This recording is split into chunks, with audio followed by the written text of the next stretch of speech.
back to the correlations between A Course in Miracles and Kahuna science.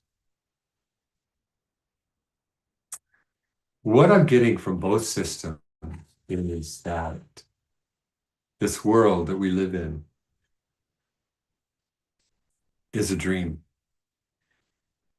And we've heard that from all shamans, from all cultures. But how does that really work? You know, I mean, how is this world a dream? It's so intense. It feels so intense because it comes through the senses, and the senses can be very intense.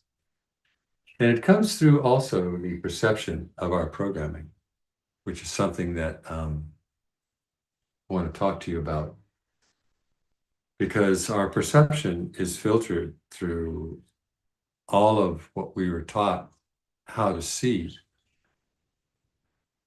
the world, how to view the world. And so does that make it real?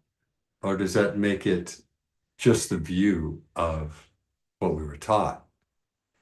Because the first Huna principle is the world is what you think it is. And in my studies of Kahuna science, I realized, very quickly that the world is also not what you think it is. Why? Because it's really just a reflection of what we think. That doesn't make it exactly what it is. It is itself, and itself has really no meaning whatsoever until we give it meaning. So I see this correlation in the Course in Miracles, where the first couple lessons are all about, oh yeah, that's what I was talking about. Yeah. Psychology of vision. So let's look at this world for a moment as a dream. Let's think of it as a dream just for a moment. Now, let's overlay the idea of having a night dream. Let's say that you have a very intense, or let's just use my own example. When I have a very intense night dream, I get scared. There are all kinds of emotions that, or people are chasing me, or, I've done something wrong, or it's just whatever it is, it's very intense. I could be falling, I could be jumping, whatever. The emotions rush, and it is as if I'm actually doing what the dream is showing me. I'm actually participating in it. Okay, so I wake up from the dream. And I'm like, wow, I'm so glad that was just a dream. Because now I feel safe while I'm breathing. I'm not harmed. No one has hurt me. So now let's take that scenario, okay, and overlay it onto this lifetime, okay? And let's say that, well, let's use the example that everyone that has died has a near-death experience and has come back. Um, they all have a very similar report about what it was like being out of the body. And even though their story is colored entirely differently, depending on their circumstance, how they died, the way they died, where they died, what country they were in, um, and what happened to their body, fully mangled, partly mangled, comatose, whatever. All of those things were different. But what was the same was they all said when they came out of the body, they did not recognize who they were or where they came from. They looked down from being drawn up, their spirit being drawn up. They looked down and they saw this scene where someone had died. but they did not recognize that it was them. That's how different our angelic point of view is from the human perception of things. They didn't recognize their own body. It took them quite a while to realize, oh, that's me? Right. Okay. The other thing that was consistent, that is consistent about them, is that they said that they went into an ineffable form of experience, an experience that can't be described in words, because there was so much warmth and love and light and like coming home to a parental paradise that you'd never experienced before and always wished was available. They all say that same exact thing, and they try to use superlatives to describe it, and they all fall short. And then they're given a choice to go through the tunnel and have their soul move forward, or go back into the body that is mangled in pain and continue that lifetime. And what pulls them back every time is love. Love for someone who is not able to live without them. Yeah. And so they would go into the body and experience enormous amounts of pain so they could be still with that loved one. Yeah. So now let's go back to our dream scenario. And I want to compare it, overlay it onto a lifetime. Because they say when they died, they actually woke up. That's right. They experienced this world and all of its foibles as a dream they were having. Now, think about that for a minute. Yeah, breathe that in for a minute. Because if this is just an intense sensory dream that we're having, then how important is it to give it authority over how we feel, how we live our life, the direction we take in every moment, every decision we make?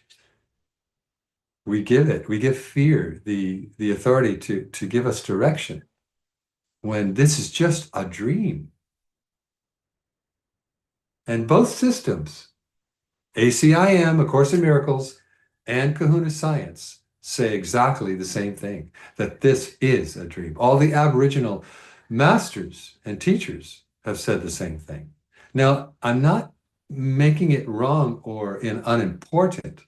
I'm trying to give us a view of what is real, what is permanent in regards to our light, our soul, our life. There's a famous book by Raymond Moody he wrote called Life After Life. And he's a doctor that did a lot of research in the 70s and 80s on near-death experience. He interviewed thousands of people who had died. And he made a video, a documentary called Life After Life, which is a complement to the book. And he interviewed 6 people in the documentary. And this is where I'm getting this information from for you. What they all said about dying. Yeah. And so, wow. I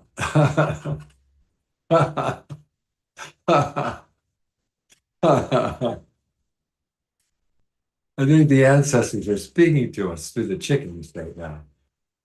I was going to do this mystic wisdom dialogue from the hammock. And I was out there, and the chickens were just going crazy. They were just going on. Dogs were barking, and I thought, oh no, I better bring it in. So think for a moment. Now, people who, from my generation, who, are of a vintage that crossing over to the other side is a lot closer than, some of you guys who are probably a bit younger. Yeah. And so these thoughts about, what it's going to be like leaving the body, you don't have to be, close to finishing a lifetime to explore this. I mean, I think people who are avid meditators and yoga instructors and uh, people who are midwives or doulas for death, they all explore this because it's very important to know who we are in a body while we're in the body, and also when the body is challenged or when we leave the body. It's very important. Why is it important? Because who we are is extremely challenging um, to have a connection with the light that we are fully, as you see in this picture here, with the light descending from the body, from our higher self into the body, into the mind. Now that's what's permanent. See, there is life before life, there is life during a body, and there is life after a body as well. And so that is permanent. That's who we are.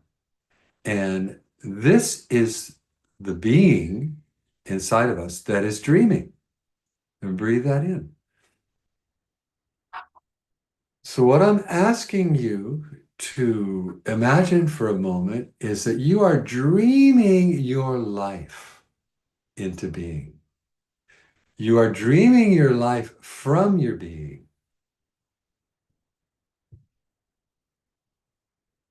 Breathe that in. And there's that beautiful song that we all know so well. Yeah. Life is but a dream. Merrily, merrily, merrily, merrily. Life is but a dream. Interesting that they use the word merrily, merrily, merrily, merrily, because in the Course in Miracles, God's will for us is happiness, joy. That's it. That's why everything was given to us to thrive in joy on this planet. So if we're not experiencing joy or happiness, we're not thinking with the mind of God, which lives in us, around us, and for us. Because we're all children of the same creator. And what would you hold back from your children?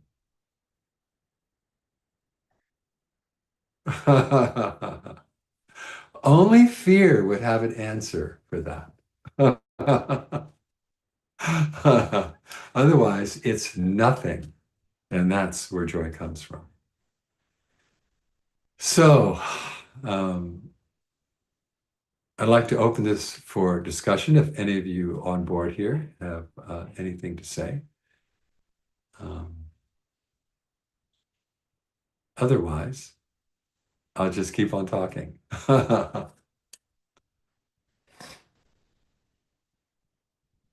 Is there anyone here still? Yes, Edzard's still here and I'm here. Okay, good. Thank you. Any questions or additions that I can expound upon here?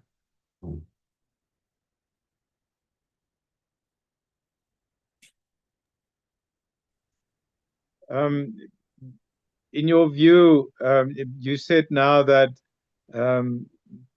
God is with us, but if this is a dream, do we also dream Him, or God, universe, whatever you want to call Him? Yeah. Thank you. That's an excellent question, Edzard. Yeah.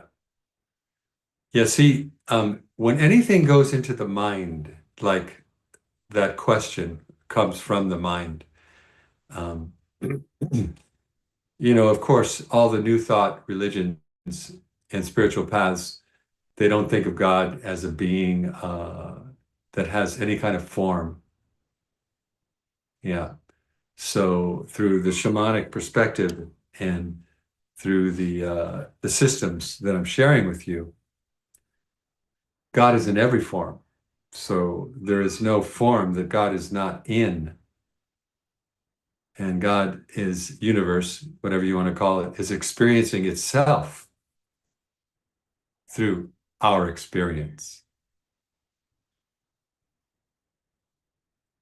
And that's the reason for this physical life.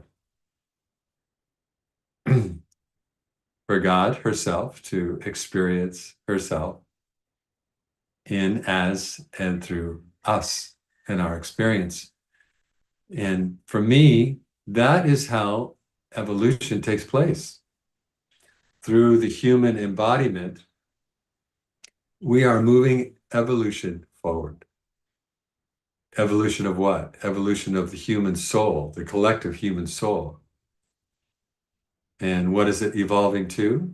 It's evolving into what I've been sharing with you.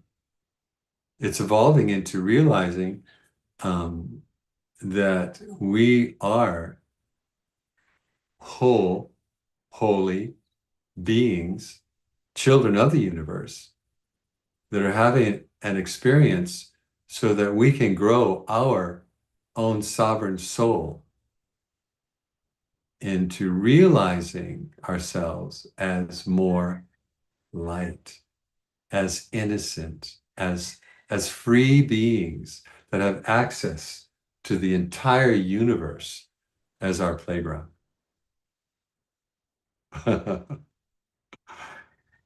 Does that answer your question?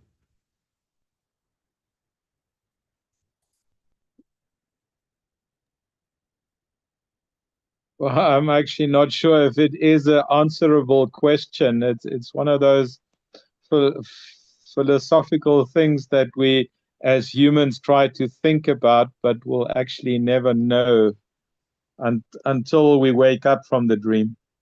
Exactly. Well said, Edzard. Well said. That's exactly the perspective. Because as soon as it goes into the mind, it's subject to programming. The mind is addicted to identification of everything and the meaning for everything. And applying identification and meaning to things doesn't make it what it is. It only makes it identifiable so that we can categorize it in some way. And that's the problem with thinking about God, absolute, universe, whatever, you know. The truth itself can't really be spoken in words. The truth itself is an experience of liberation from human confinement, human limitation. It's an experience of that. We call that revelation, and that's what they use the term in the Bible as well, revelation. So when we try and speak the truth, it's going to be interpreted by each individual mind that is listening on the level that they are evolved to. So that's called relative truth rather than absolute. Everyone's idea of truth is relative because it's an idea. It's a concept that they're holding in their mind from their own programming. And what I'm referring to as who we are as beings is absolute truth, which can't be expressed in words, but it can be experienced as having a God experience, a revelation, a connection so deeply with the love that we are that,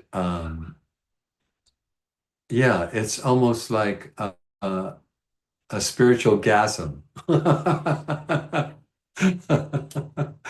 I know, Edzard, you'll be able to relate to that.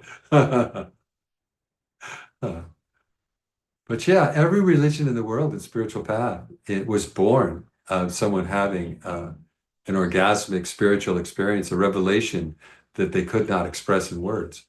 So they formed a religion or a spiritual path to try and express it so other people could experience it. Yeah. And the problem with religion that I see is that it separates people. Every religion, most, but perhaps not all spiritual paths, but each religion in itself, depending on, who the creator of that religion was or is, they believe that what they found is the finding of the truth. And so that's why they teach it, right? Yet a more wider view of the human collective evolving through spiritual paths and religion is that they all have a relative view of truth that is true for them, and it works for them. Otherwise, they wouldn't be doing it.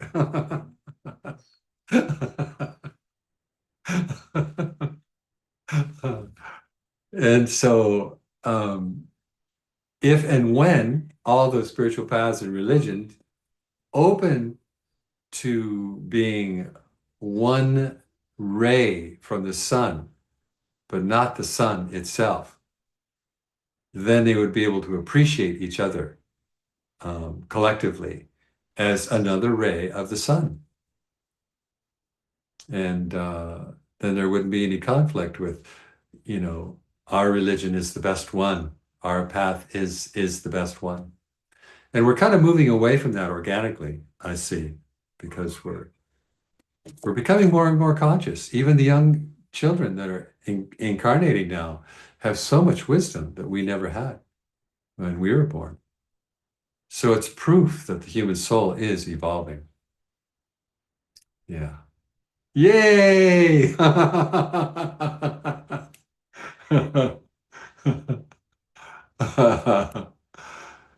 Oh, so thank you for that question, Ensart. I've always been a teacher of finding answers for the mystical questions that arise. Because this is quite an experience here on Earth, and it's not always fun, that's for sure. But what I'm learning to do, and I want to emphasize for everyone, that to observe your programming. This is what I'm doing. This is my new spiritual practice, is observing my programming. Yeah. And rather than reacting to what happens, I internalize my view and wonder. I get curious of why the program is the way it is, why it's running and causing this feeling that I'm having.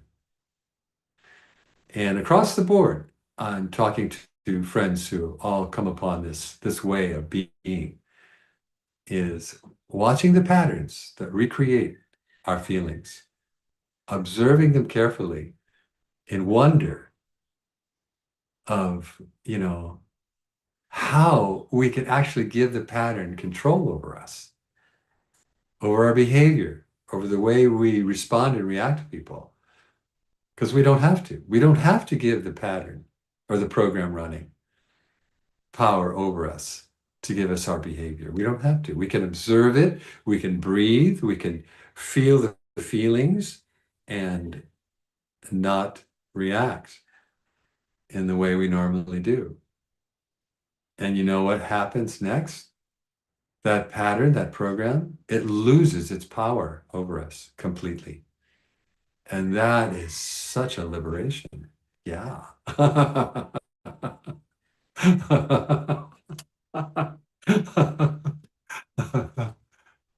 And this is where original innocence comes from. It comes from the idea that we are a biocomputer just running patterns and programs.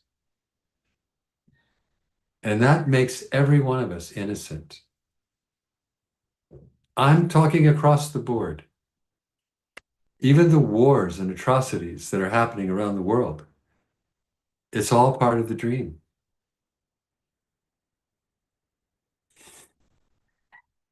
And I'm not minimizing how much compassion I hold for those people in the war zones by any means.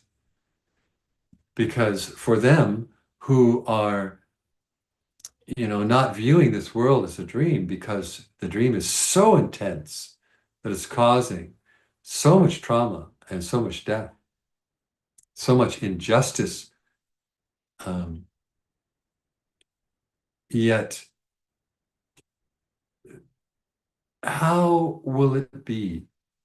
I mean, like, for now, there are the memories of people who have been in wars, some of them still alive, who witnessed everything I'm talking about firsthand on the front lines. And their suffering from it is deeply embedded, right? That part in their psyche, in their dream. And, there's a lot we can do about that. Actually, there's not a lot we can do about that, except to perhaps accept the overlay that I'm offering. Now, one thing about the Course in Miracles, which, I'm really learning strongly in regards to what I just said, is that it would deem that the past never happened because it views this dream as an absolute illusion that is not real. So it views everything that we're holding on to in the past as nothing, non-existent.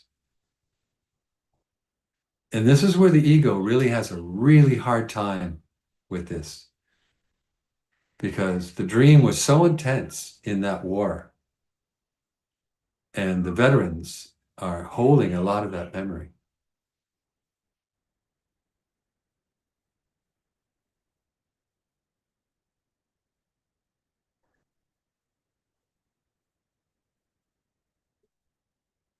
So it's not time to let them know or tell them, that that wasn't real,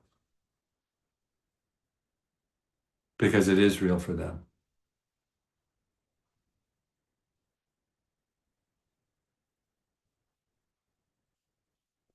And I think this session is ended because my picture is frozen. So if we're still recording, God bless you all. And I hope to see you next time. We can still hear you. The picture is frozen, but I can still hear you. Okay, good. Thank you, Edzard. Hope, is there something we can do about that? Sorry, what's going on? I'm frozen. Oh, try turning your video off and back on. Okay. There we go. Thank you. Oh, it's so lovely to have you on board, Hope. I'm here.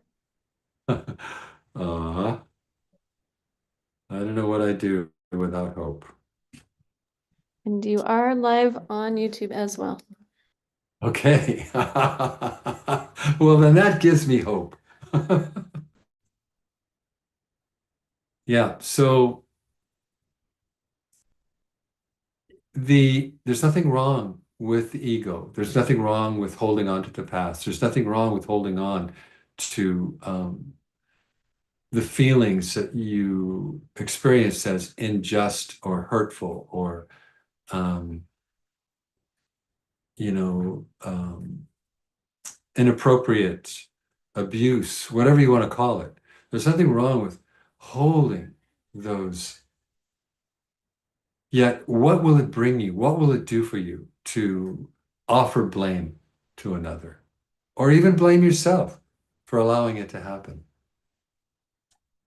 There's no profit in that. Think about it for a moment. When you blame someone, you give them your power. You give them your precious energy. And is that what you want to do? The person you want to blame, you're giving them your energy. It's like paying them energy so that you can blame them. It's not going to hurt them, but it's going to create a deficit in your energy. This is why the idea of self-responsibility and Ho'oponopono is so strong and so useful and so effective. What does that look like?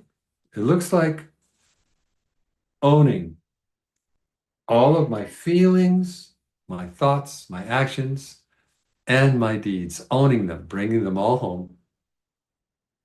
No blame. No blame for anyone, not even myself. I don't blame myself for screwing up. I don't blame someone else for screwing up. What am I doing? Back to what I said before. I'm watching the patterns. I'm watching the patterns that live inside of me as programs that are running. And that's self-responsibility. And people will feel that. People will feel you're not blaming them. And you'll have a lot better relationships, a lot more smooth, for sure. Yeah, in fact, it's the key to having successful relationships with everyone, yourself and everyone else, is to observe your behavior, your words, your thoughts, your actions, and notice how they create feelings. And just observe. You don't have to change the feeling. Breathe, and the feeling will be processed. Something so simple. Breathe again if it's not fully processed, and then breathe again if it's not fully processed. Breath is number one in every single culture for forgiveness and for healing. Breath. And when you breathe like this, when you breathe from above, golden white light, from your own soul's connection to the universe, that's the best prayer. And respond in gratitude. And you all know these concepts. Most people who come to these meetings are aware of these concepts. And like myself, I go to meetings as well to get a little nudge to remember, remember all of me.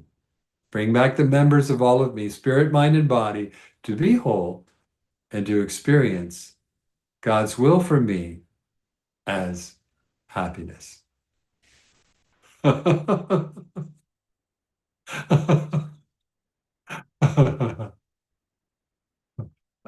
working with a teacher now of A Course in Miracles who is so happy that it upsets people. She has kind of a cackle like a witch, right? And it really upsets people. She's so happy.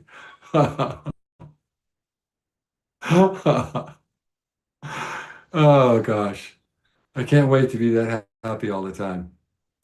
Takes a lot of work though. But then there's nothing to do. That's another lesson in A Course in Miracles. I need do nothing to accept God's will for me. The mind, the ego hates that because it's all about doing all the time. What can I do now? What can I do? How am I going to fix this? Oh, I wish I hadn't spoken that to that person. Oh, I wish they didn't speak that to me. Always something to do. But remember, the principle of A Course in Miracles, nothing's going on here. Except our light is having an experience of being human. There you go.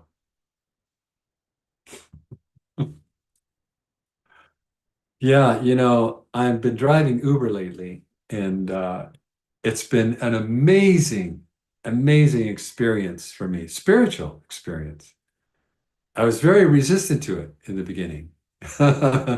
My oldest son, Jared, he put me onto this, and he said, "Hey, Pop, uh, Kauai needs a really good Uber driver, and I think you're the one." So he sent me the application, and I filled it out, and sure enough, he was so bang on. It's I had no idea what I was being set up for. Thank you. Why? Why am I so grateful? Because people are having healings in the backseat. And it's not every person, it's not every person. There are some young people who, are on their phone and, they just are silent from when I pick them up and drop them off. But for the most part, there are singles and couples who are asking questions about me, how long I've lived here, what do I do? And we start opening up mystic wisdom. I tell them about the books I've written and they want to see them. So I give them one in the back seat while I'm driving, and then the questions start coming about life. And oh my gosh, this one woman, there was an accident, a bad accident on the highway on the North Shore, where the highway was blocked for 4 hours. Now we entered the highway about the 2 hour mark, where it had already been blocked for 2 hours. So we were in the car, not moving, towards her destination for 2 hours. She read the book and started asking questions. She didn't read the whole book, but she was looking into it randomly and started asking me questions. So when I finally get to deliver her and the traffic gets moving and she goes to get out of the car, she asked me if she could have the book. I said, yeah, sure, I'll autograph it for you. And she handed me a bunch of cash and said, thank you very much for the ride. And I was like, okay, you're welcome very much for the ride. It was just as good for me as it was for you, and she got out of the car. Well, that wad of cash it was more money than I make in a whole day on Uber. And she was profusely thankful and grateful. And this isn't the first time. This happens about a third of the time with the riders, singles and doubles. I know a lot about the island, so people really appreciate that information. It's kind of nice. But I've realized the back seat as a healing chamber. And actually, I got a new car yesterday to continue being able to ride larger families with more luggage. Yeah. And take on trainings, small trainings of 2 and 3 people, adventure them around the island in comfort. So, yeah, I'm going to write an article or perhaps do a video on the conscious Uber driver. Because even young people, I mean, 4 young ladies, as they were getting out of the car, delivered them to their destination. One of them said, "Oh my God, this is the best. This is the best Uber ride I've ever had in my life." And it's just from dialogue like this, the mystic dialogues. So I hope you're enjoying this because I know we're coming upon the hour that we're supposed to spend, even though I can't see a clock, I can feel it. And so I want to encourage you to share this with your friends because it's free and it's helping evolve the human soul. So subscribe if you would, please. Ring the bell so you'll get notices on YouTube, and share if you received some value from this hour. Because I know I did. I so appreciate all of you who are watching this and showing up for these meetings. So this is my little soapbox that Hope and I have created. And I mean Hope as a collective Hope and also Hope as my assistant. Thank you, Hope, for arranging this and giving out the notices. And thank you for Edzard for showing up. I appreciate you very much, man. Big love to you and Godspeed your healing.